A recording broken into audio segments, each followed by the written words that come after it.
Good evening folks, 21st Century Caveman here. Hope everybody's well, hope everybody's happy.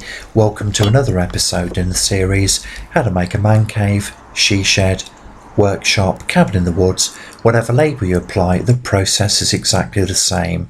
So I've taken delivery of a number of lengths of feather edge board and I've made a little jig which will enable me to maintain the correct spacing on the boards when I start fixing them into place. So the timbers I'm using then, as I say, the feather edge boards, they are 150 metres, sorry, they are 150 millimetres in height and they're pressure treated against rot. Now I'm sure there's a number of different ways of starting this process off, but what I decided to do was to fit the first feather edge board so the bottom of the board was level with a horizontal batten at the bottom of the wall. And the reason for doing this is because I wanted them to, the bottom pieces of cladding to splay out a little bit to keep the rain as far away from the timber subframe as possible, and I thought this might be a good way of doing it, but if you know of any other way, please let me know. So the nails I'm using then are extra large head clout nails, and they're galvanised so they won't rust, and also they are 50 millimetres in length.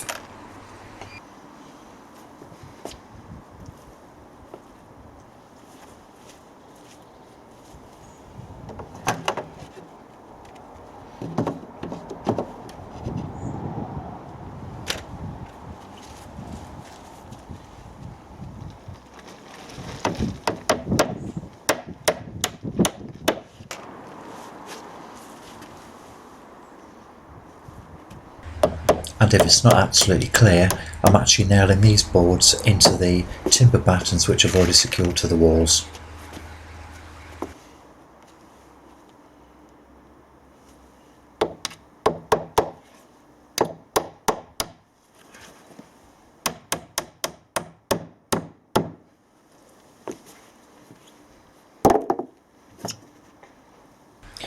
So this is the first point at which I use the jig which I've made for the spacing on the feather edge boards.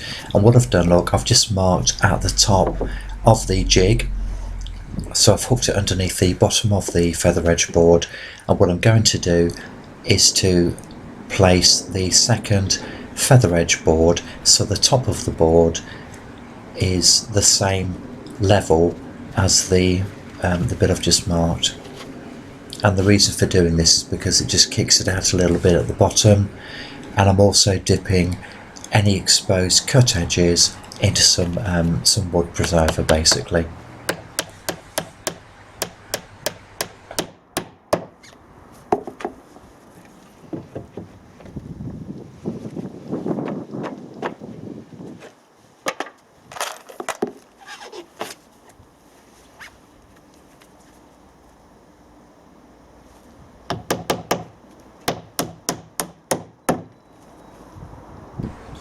So I'm just checking then just to make sure that everything's lined up underneath, and obviously I've got the spirit level just to make sure everything's perfectly level.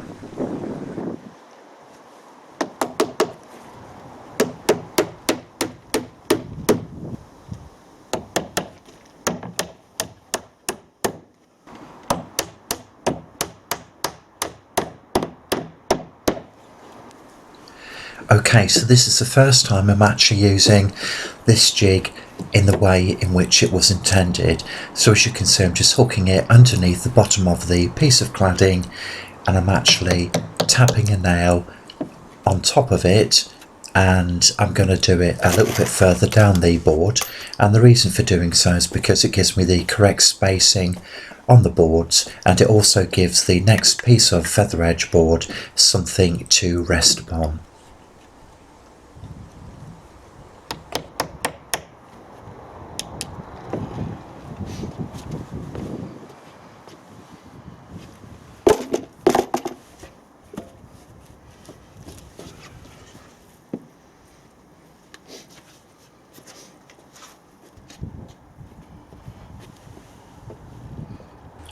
Now, when I first started fixing these feather edge boards, I did try two or three different ways of actually supporting these before I started just simply tacking in the nails. And as you can see in the top right hand picture, I did actually make some supports which I could extend using some clamps and basically T-shaped bit of timber. And whilst it did work, it was a bit of a faff really, and it was rather cumbersome, so I just ended up using this process here, which is quick and very, very simple.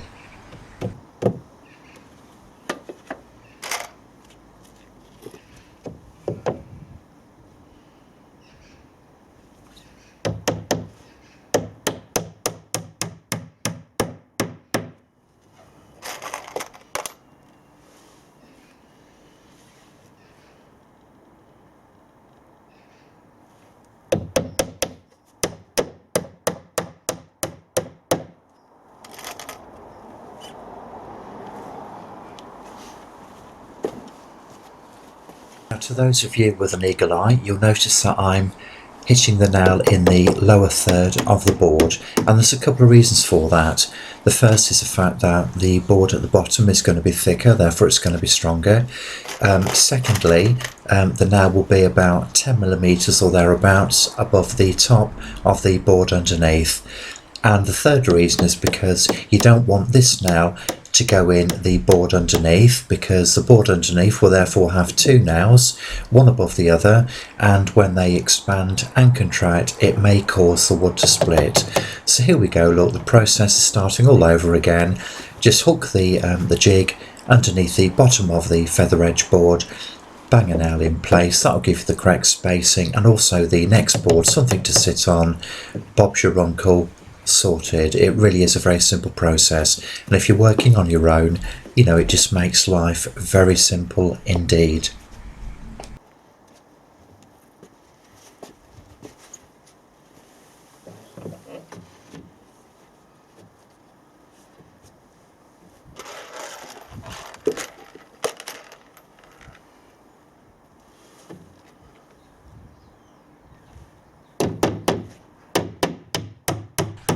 Now, you may or may not notice, but where I'm actually nailing these feather edge boards to the timber battens underneath, I'm actually staggering the nails so they don't split the timber battens underneath. So here we've come to a little bit of a tricky bit. I've just whacked in a nail just to give something to support the feather edge board on. I'm marking out where the window is in order that I can actually do some cutout, so I can actually maintain the spacing on the feather edge boards, but also just to get around this window.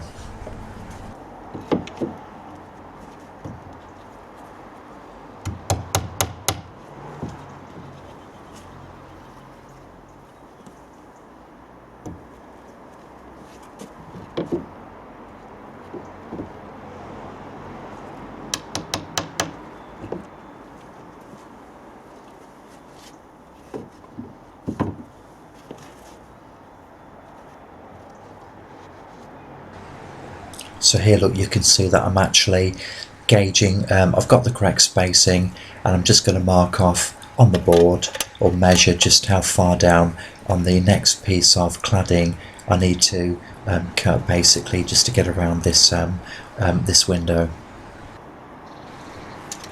So it's pretty basic stuff here, but it is still very effective and it works a treat. So here we go, look, I've actually done the relevant cutout, and I'm just treating the cut edges with some timber preserver.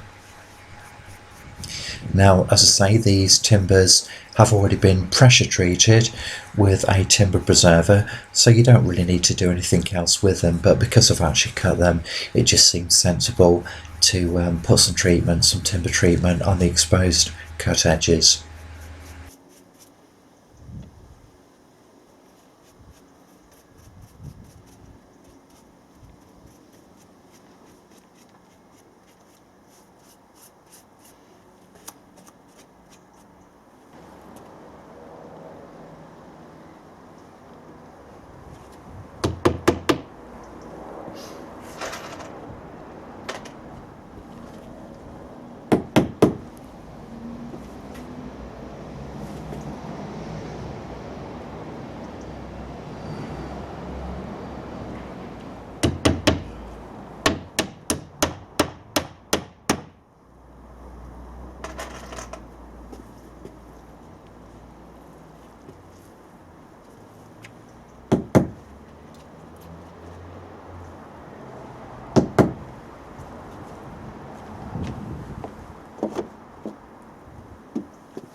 Now, just in case you're wondering what I'm doing here, I'm just actually gently tapping the end of the nails just to take the sharp point off it.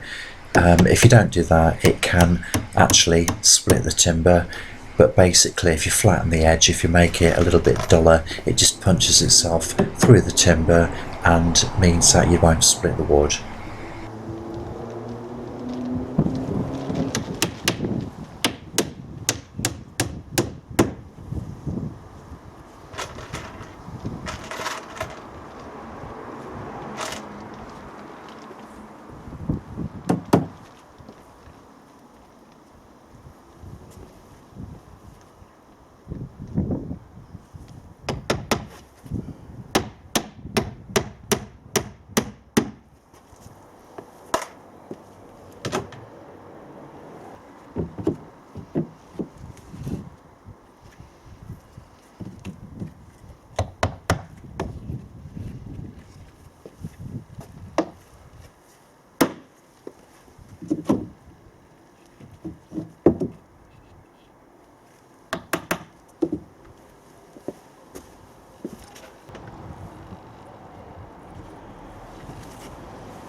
So here we go, look, just coming over the top of the window, just applied the exact same process, and that fits like a glove.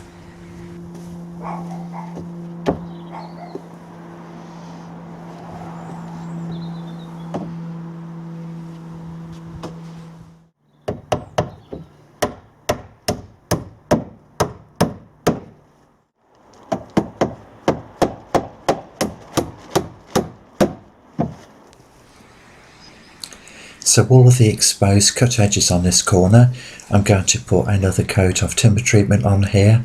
It's already had one, but you know, you can't have enough. And I'm going to do this while the edges are still exposed. And then I'm going to finish off this corner by putting some 47 by 47 millimeter, in other words 2x2 treated timber on the corner, just to finish off the edges nicely, and I'm going to secure those in place using 100 millimeter turbo gold screws.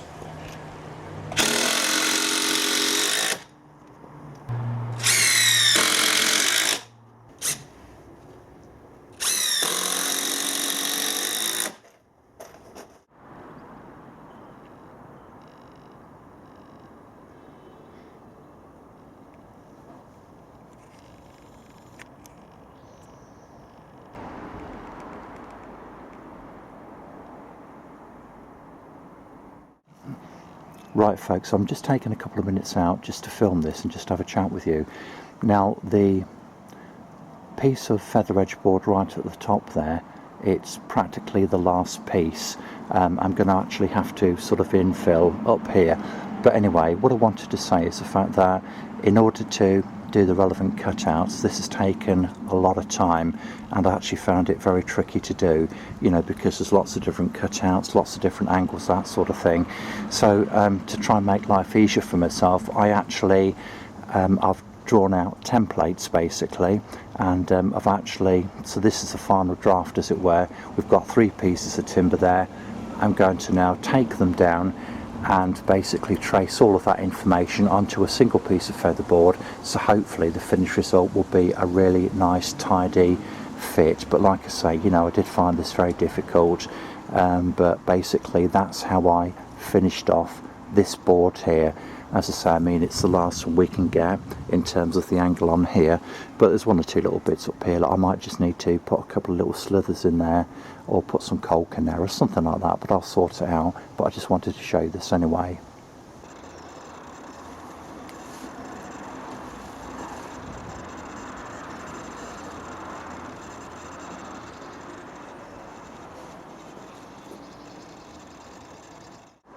So I've dealt with the various cutouts and angles, so I'm now going to offer it up and see how we're doing. I'm feeling quite confident, if I'm honest with you, and obviously where the timber has been cut, I'll be treating that.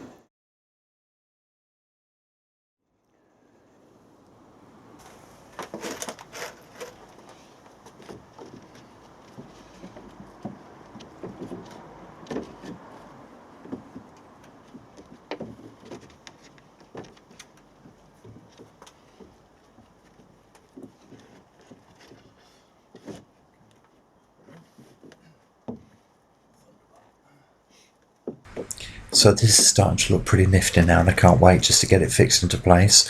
So yeah, very happy indeed with that.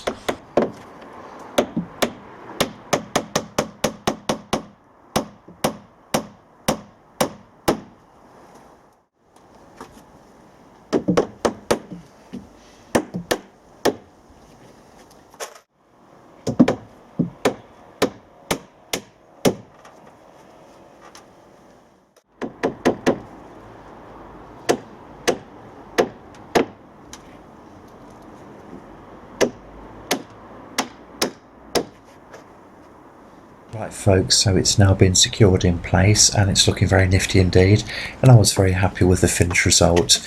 In this clip we're just looking at another piece of feather edge board which I've had to make numerous cuts in order that it actually fits into place, leaving a decent spacing, but also so that it fits around the joists on the roof. And as you can see, this is a nice tidy tight fit. I had to do this in two pieces because the lengths of the cladding board are 3.6 and I was about 100mm out, which is a bit of a shame, but you know, so it's in two pieces, and it ended up looking very good indeed.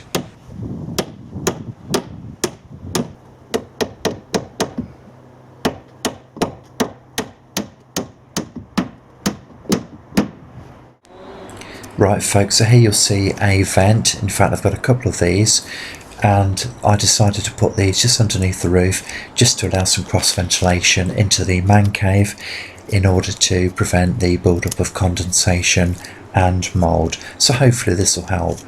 These are very simple, they're very cheap. I bought them from Wickes actually, cost about £2.50, something like that. They were certainly less than £3 each. So I'm just tracing around the back plate here, and I'm actually going to do a rectangular cutout using a jigsaw.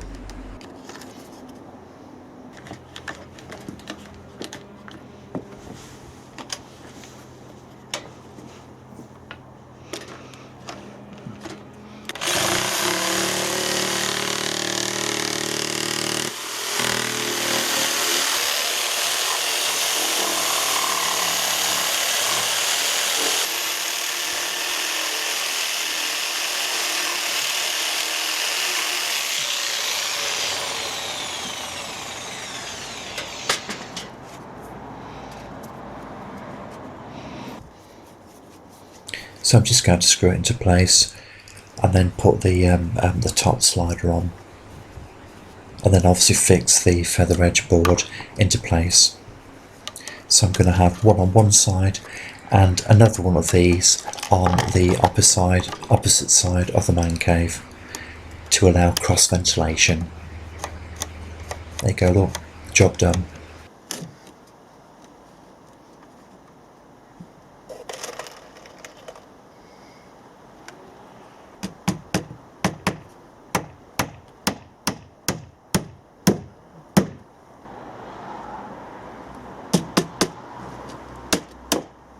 So now we've got one on the front and also one on the back, which will give us the cross ventilation we're looking for. Thank you for watching.